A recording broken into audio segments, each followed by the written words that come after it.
Hello everyone, my name is Sumedha and today we'll discuss about projectile motion.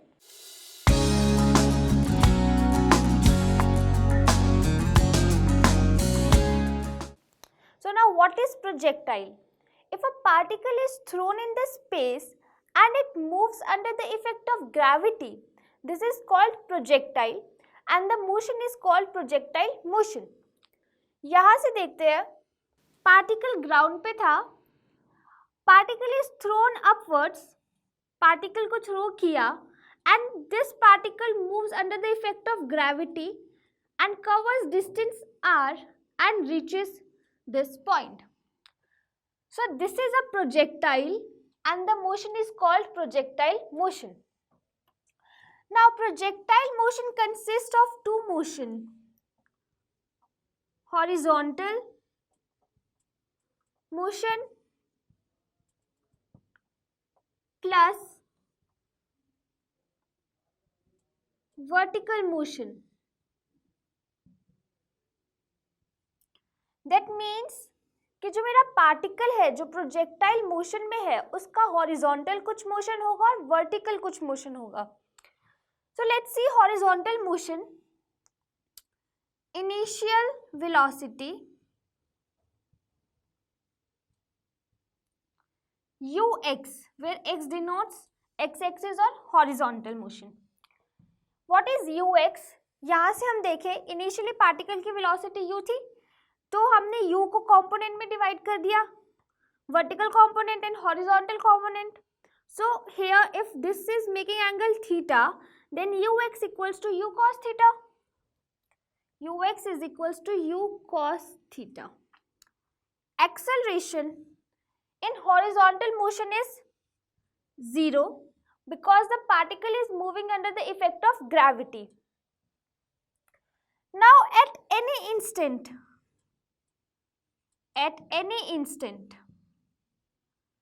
say p, अब particle move कर रहा है, हमने बात इनिशियल की कर ली. अब एट एनी इंस्टेंट और एट पर्टिकुलर टाइम से small t particle point p पे है, तो अब p पे पार्टिकल का हॉरिजॉन्टल मोशन क्या रहेगा? अगर हम वेलोसिटी की बात करें vx, that will be same u cos theta. This is because horizontal motion में एक्सेलरेशन 0 है, इसलिए जो मेरी वेलोसिटी रहेगी, हॉरिजॉन्टल वेलोसिटी रहेगी पार्टिकल की ड्यूरिंग द प्रोजेक्टाइल मोशन वो सेम रहेगी. Velocity will remain same. अब बात करते हैं डिस्प्लेसमेंट की. डिस्प्लेसमेंट हॉरिजॉन्टली पार्टिकल कितना डिस्प्लेस हुआ है. We know x equals to ut. We are talking about horizontal, so it will be ux, horizontal velocity. X equals to, what is the value of ux? Ux is u cos theta. X equals to u cos theta t. This is the displacement of the particle in horizontal motion. अब vertical motion की बात करते हैं. Initial velocity, what is the initial velocity? u, vertical component u sin theta, uy is equals to u sin theta. Acceleration, the particle is moving under the effect of gravity, so initially acceleration क्या होगी? Minus g, क्योंकि जब particle को हम upward throw कर रहे हैं तो हम ग्रेविटी के अगेंस्ट काम कर रहे हैं, तो एक्सेलरेशन क्या होगी? Negative of g. Now again at any instant से p, अब इस पॉइंट p पे हम वर्टिकल कंपोनेंट चेक करेंगे, हम वर्टिकल मोशन चेक करेंगे. We know v is equals to u plus at. v is equals to u plus at. Vertical component की बात हो रही है, therefore Vy is equals to Uy plus AT. Vy is equals to Uy. अब acceleration क्या है? Minus g t. Now on substituting the values, Vy is equals to Uy की क्या वैल्यू है? U sine theta, U sine theta minus gt. So this is the velocity of vertical motion at particular instant. अब बात करते हैं displacement की.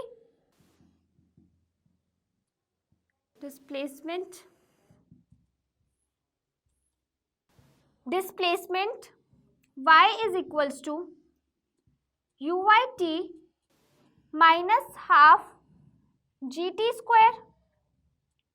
Again substituting the value of uy, that is u sin theta t minus half gt square. So this is the vertical displacement of the particle during a projectile motion. तो horizontal motion और vertical motion को join करके हमें मिलता है projectile motion. That means जो मेरा particle है वो जब मूव कर रहा है एंड प्रोजेक्टाइल मोशन कर रहा है, तो दैट मीन्स वो दो मोशन इंक्लूड है उसमें. One is vertical motion and other is horizontal motion. Now under the projectile motion let us study time of flight. The another term, time of flight. अब time of flight क्या है? This is the time in which my projectile remains in air. Now particle यहाँ से throw हुआ तो वो सारा time जब तक वो ground के contact में नहीं है, that means the particle is in air or the projectile is in air. तब तक जब तक वो दोबारा ग्राउंड के रीच में नहीं आता. That is called time of flight and denoted by capital T. अब अगर हम वर्टिकल मोशन देखते हैं, 0 से स्टार्ट हुआ, r, 0 पे आया, तो जो मेरी y डिस्प्लेसमेंट है वो 0 हो गई. So y is equals to uyt minus half g t square. Y displacement is 0. 0 is equals to uy capital T. अब हम यहाँ पे स्मॉल t नहीं लेंगे बिकॉज हम किसी पर्टिकुलर इंस्टेंट की बात नहीं कर रहे हैं, हम कंप्लीट टाइम की बात कर रहे हैं, कंप्लीट टाइम ऑफ फ्लाइट की बात कर रहे हैं, उस टाइम की बात कर रहे हैं जब उसने पूरा अपना प्रोजेक्टाइल मोशन खत्म कर दिया है. तो this is capital T minus half g t square. So uyt is equals to half g t square. This cancels with this. Now what is the value of uy? U sin theta. 2 comes this side, g, so I'll get my t. So time of flight is given by 2u sin theta upon g. तो हमें हमारा time of flight मिला है t is equals to 2u sin theta upon g. अब बात करते हैं maximum height की. दैट मीन्स कि जो प्रोजेक्टाइल है वो कितनी मैक्सिमम हाइट तक जा सकता है. Maximum height. Now we know Vy square minus Uy square is equals to minus 2gh, where h is the distance or displacement, here it is height. अब अगर यहाँ डायग्राम से देखो तो जब वो मैक्सिमम हाइट पे है, प्रोजेक्टाइल का मोशन हॉरिजॉन्टल है, दैट मीन्स जो उसकी वर्टिकल वेलोसिटी है वो 0 है, क्योंकि यहाँ पर इस पॉइंट पे जो मेरा प्रोजेक्टाइल है वो ऐसे मूव करेगा. The projectile is moving like this, वो ऐसे मूव नहीं कर रहा है, तो जो वर्टिकल वेलोसिटी है वो 0, Vy is 0 minus Uy is u sin theta whole square minus 2gh, and I'll get u square sin square theta upon 2g h. So my maximum height attained h is equals to u square sin square theta upon 2g, u square sin square theta upon 2g. अब एक अलग बात करते हैं. Now we'll see. जब particle 0 0 से start हुआ, उसने मैक्सिमम हाइट अटेन करी, यहां तक उसको कितना टाइम लगा आने में, और यहां से ग्राउंड तक दोबारा आने में कितना टाइम लगा. That means time of ascent and time of descent. That means उसको मैक्सिमम हाइट तक कितना टाइम लगा और मैक्सिमम हाइट से दोबारा ग्राउंड पे आने में कितना टाइम लगा.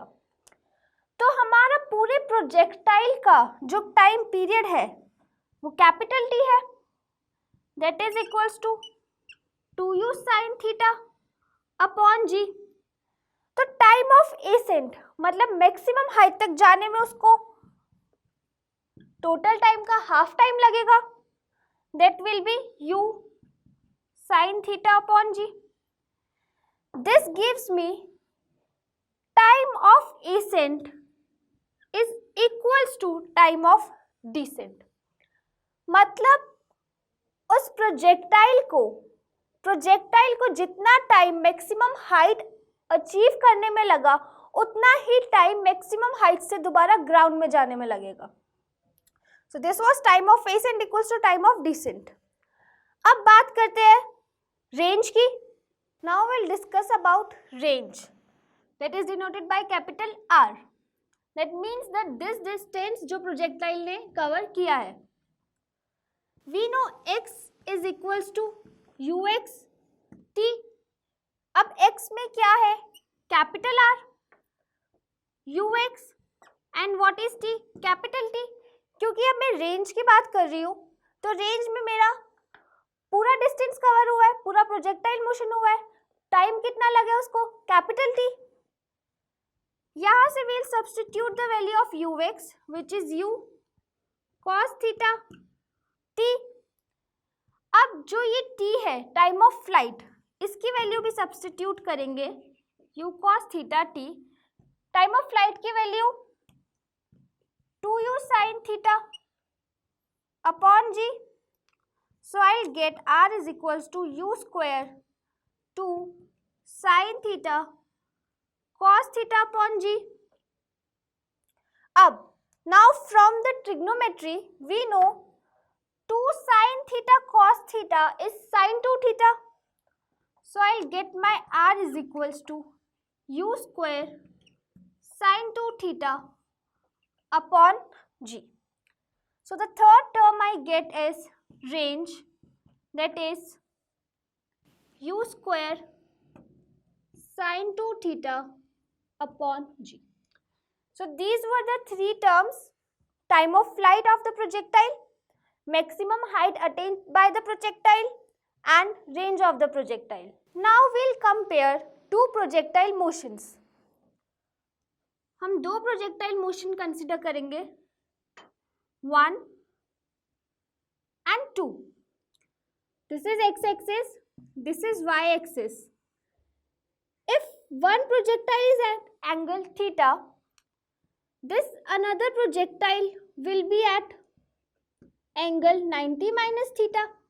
क्योंकि अगर ये थीटा हो गया तो दिस इज कंप्लीट 90, तो ये 90 माइनस थीटा. तो ये this is my projectile 1, this is my projectile 2.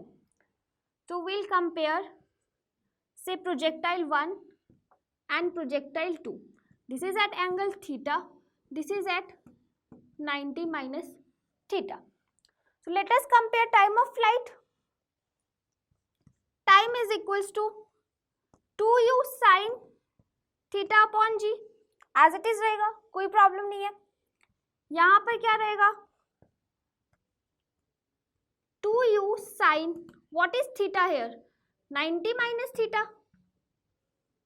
Upon G, तो t2 क्या हो जाएगा, 2u sine 90 minus theta is cos theta, 2u cos theta upon G. तो अगर मैं रेशियो लेती हूँ टाइम 1 एंड टाइम 2 का, तो I will get sign theta upon cos theta, that is tangent of theta. Similarly second compare करते हैं height को, height is u square sine square theta upon 2g, कोई प्रॉब्लम नहीं है। Height 2 u square sine square 90 minus theta upon 2g, so sin square 90 minus theta will be cos square theta, u square cos square theta upon 2g। अगर इनका ratio लेती हूँ तो I get h1 upon h2 is tangent square theta. अब बात करते हैं range की,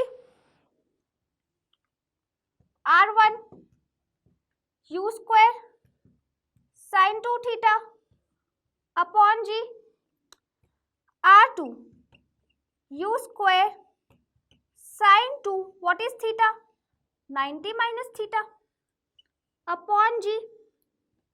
तो r2 क्या होगा, u square sine of 180 minus 2 theta upon ji, which will give me u square sine 2 theta upon ji. This shows range of first projectile is equal to range of second projectile. That means the range of two projectiles are equal. So this was the comparison between two projectiles. Now we'll see horizontal projectile motion. अब जो particle है और जो projectile है that is thrown from some height h and वो ये path cover करते हुए दोबारा ग्राउंड पे रीच करता है। तो we'll study this motion. Initial velocity ux is equals to u, because जो स्टार्टिंग में इनिशियल वेलोसिटी होगी वो एक्सिस के अलोंग होगी, तो हमें उसको कंपोनेंट्स में डिवाइड नहीं करना पड़ेगा। We will not divide the velocity, initial velocity into components because it is along axis. Acceleration horizontally is 0. Now initial velocity vertical के along is 0 and acceleration is g, positive g, because now the particle is moving downwards. तो trajectory equation देखते हैं। We have x equals to ut, this is for horizontal. For vertical, y is equals to uyt plus half gt square. What is uy? 0. So I'll get y is equals to half gt square, or substituting the value of t from here, y will be half g x upon u square. This is the equation of parabola. This shows that जो particle है जब वो certain height से move कर रहा है, projectile follow कर रहा है, तो वो कैसा पाथ फॉलो करेगा, parabolic path. Now let us discuss about time of flight. Capital T, now we have y is equals to uyt और capital T plus half gt square. Again uy is 0,